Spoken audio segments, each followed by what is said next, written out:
ಮಾತಾಡಿ ನೋಡಿ ಈ ಥರ ಕಳ್ಳರೆಲ್ಲ ಇದ್ದಾರೆ ಅಂತ ನೋಡಿ ನಮ್ಮ ಕೀತೂರು ಎಸ್ಟೇಟಿಂದ ಈ ಥರ ಕಾಫಿ ಕಳ್ತನ ಆಗ್ತಾಯಿದೆ. ಕಾಫಿ ಕುಯ್ದು ತಗೊಂಡು ಹೋಗ್ತಾಯಿದ್ರು. ಸುತ್ತಮುತ್ತ ತೋಟಕ್ಕೆಲ್ಲ ಬರ್ತಾರೆ. ಸುತ್ತಮುತ್ತ ಕಳ್ಳರು ಈ ಥರ ಶುರುವಾಗಿದ್ದಾರೆ. ಮೊದಲು ಕಾಫಿ ಬಿಡಿಸ್ಕೊಂಡು ತಗೊಂಡು ಹೋಗ್ತಾಯಿದ್ರು. ಈಗ ರೆಕ್ಕೆನೆ ಮುರಿದು ಗಿಡ ಒಂದೊಂದು ಗಿಡ ಪೂರ ಮೂಟಿಗೆ ತುಂಬಿಸಿ ತಗೊಂಡು ಹೋಗ್ತಾಯಿದ್ದಾರೆ. ಏನು ಮಾಡಬೇಕು? ಹೆಂಗೆ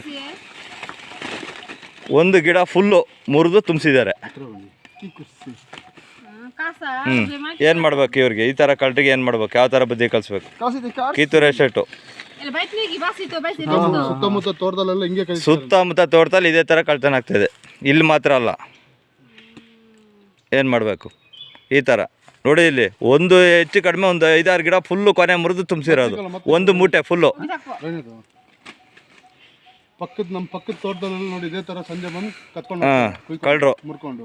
ನಮ್ಮದು 4 ಗಂಟೆಗೆ ಎಸ್ಟೇಟು ಡ್ಯೂಟಿ ಕ್ಲೋಸ್ ಆದರೆ 4:15-5 ಗಂಟೆ ಮೇಲೆ ಬಂದು ಈ ಕೆಲಸ ಆಗ್ತಾಯಿದೆ. ಅಕ್ಕಪಕ್ಕ ತೋಟದಲ್ಲಿ ಎಲ್ಲ ಫುಲ್ಲು ತೋಟದಲ್ಲಿ ರೋಬಸ್ಟ ಕಾಫಿ ಕಳ್ತನ ಶುರುವಾಗಿದೆ. ಯಾರು ಅರೇಬಿಕಾ ಎಲ್ಲ. ಇಲ್ಲಿ ಒಳ್ಳೆ ಒಂದು ದೇವರಿದೆ ಉಡ್ಚಿಲಮ್ಮ ಅಂತೇಳಿ, ಆ ದೇವರಿಗೆ ಒಂದು ಹಾಕೋಣ ಅಂತ ಇದೀವಿ ನಾವು. ಇನ್ಯಾವುದು ಕೆಲಸ ಮಾಡಲ್ಲ ಇಲ್ಲಿ. ಕಳ್ಳರು ಸಿಕ್ಕಿರಿ ನೋಡಿ, ಬುದ್ಧಿ ಕಲಿಸ್ಬೇಕು ಚೆನ್ನಾಗಿ.